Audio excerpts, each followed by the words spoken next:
소금에는 독소도 있어요.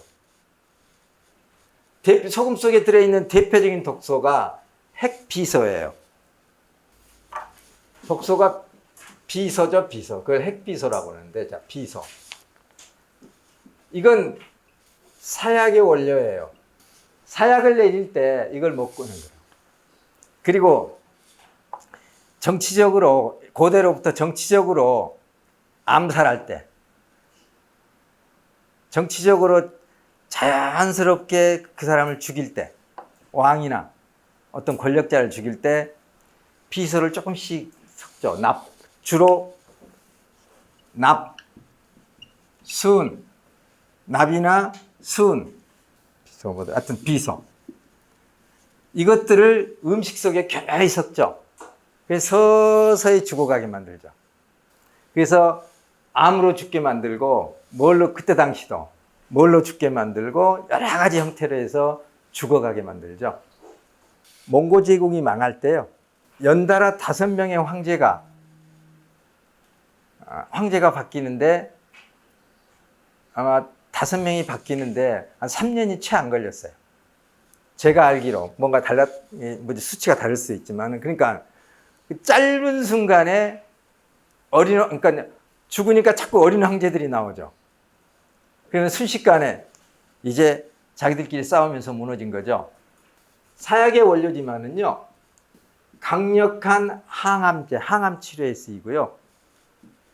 염증, 적절히 하면은요, 혈액순환, 그 다음에, 그러니까 체온 상승이죠.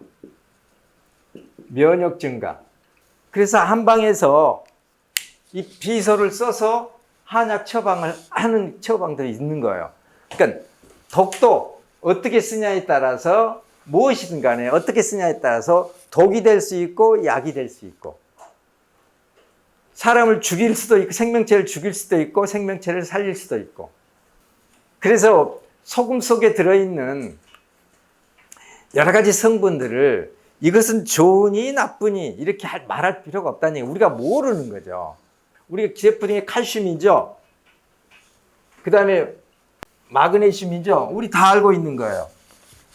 칼슘, 마그네슘, 망간, 철분, 구리, 아연, 이것도 우리가 다 했던 거잖아요. 아연에서부터 크로, 코발트, 에서부터 몰리브덴, 이렇게 해서 16종인 거예요. 대나무가 있어요, 대나무. 여기에 소금을 넣죠. 대나무 육질 속에는 식이유황, 황이 들어있죠. 여기 속에 황도 있으니까 황이 들어있어요. 그래서 죽염은 대나무 통 속에서 구웠으니까 죽염이죠. 대죽자 쓰니까. 그래서 그러니까 죽염은 황 냄새가 나는 거예요. 그 다음에 대나무 껍질에는 백금이 있어요. 백금 성분이. 이것들이 적절히 있을 때 이 유황과 그 다음에 백금, 이것들이 섞이면은 치유 효과가 있는 거죠, 더. 그러면 죽염을 먹어야 되느냐? 죽염은 아까 말씀드렸듯이 소금을 가공하는, 우리가 얘기했듯이 소금을 가공한 건강식품. 죽염은 소금이 아니다. 건강식품일 뿐이다. 근데 건강식품으로서의 죽염 좋죠. 너무 경제적으로, 뭐랄까요? 이 가성비가 너무 낮아요. 너무 비싸요. 그거에 대해 우리는 그렇게 생각되는 거죠. 죽염이 갖고 있는 대부분의 기본적인 기능은 소금이 갖고 있는 거고, 그리고 죽염은 아까 같이 몇 가지를 더 열을 가해서 몇 가지를 더 첨부시키는데 소금으로서의 기능은 잃어버리죠. 그럼 백금 같은 거는 어떻게 하라는 얘기냐? 그러면 이 식이유황은 어떻게 할 것이냐? 이거 마늘 속에 무지무지 많아요. 식이유황은 인삼 속에도 들어있고요. 녹용에도 있고. 그러니까 다 들어있는 거예요. 소나무 껍질, 소나무 잎에도 들어있고. 그리고 백금 그럼 어디에 있냐? 백금 성분은 우리가 알고 있으면 아무것도 아닌 거예요. 이게 홍화씨에 많아요. 홍화씨. 그래서 홍화씨 기름, 홍화씨에는 저성분도 있지만은 홍화씨 기름도 있죠. 이렇게.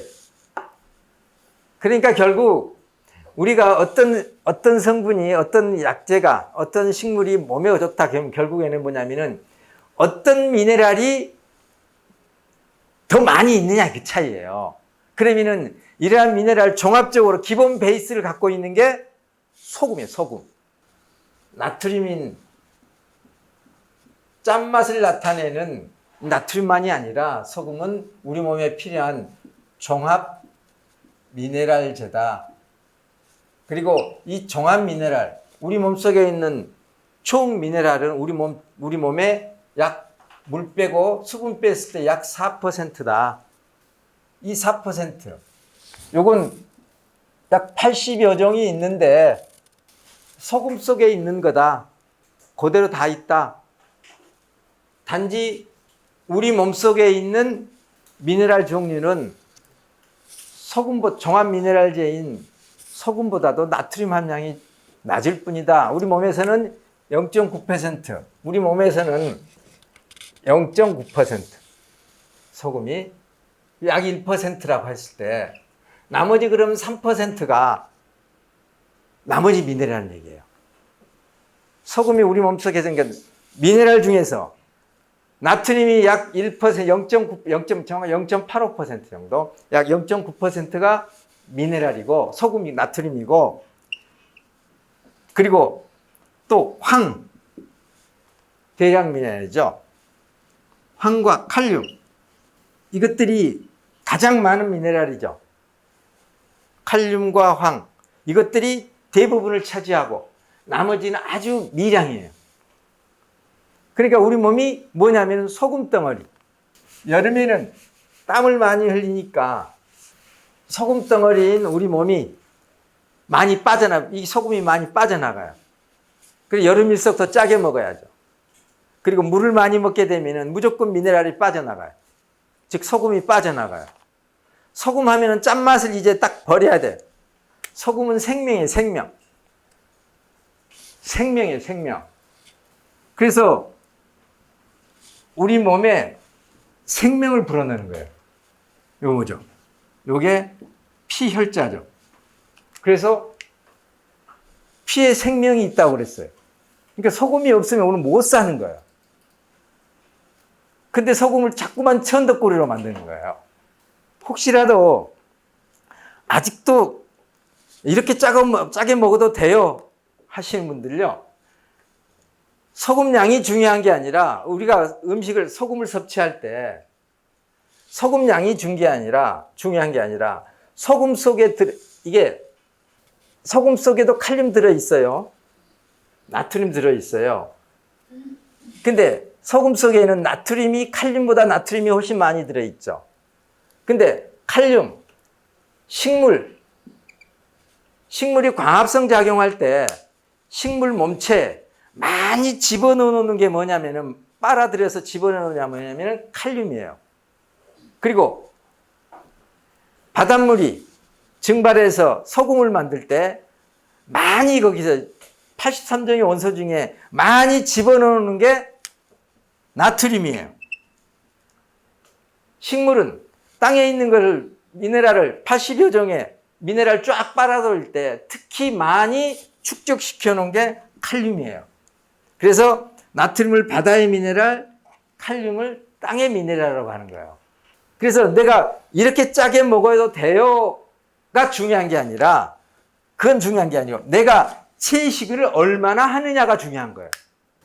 특히 김에는 칼륨이 많아요. 그리고 해죽순차에 칼륨이 무지 많아요. 그래서 칼륨과 나트륨의 농도가, 특히 칼륨 육식을 위주로 해가지고 칼륨이 부족하다든지 이런 사람들, 그러면 나트륨 배출이 잘 안 되죠. 그래서 의외로 몸에 부종이 있는 사람이 어느 날 갑자기 해죽순차를 먹으면서 부종이 싹 빠져버린 사람이 있는 거예요. 이게 칼륨 때문에 그래요.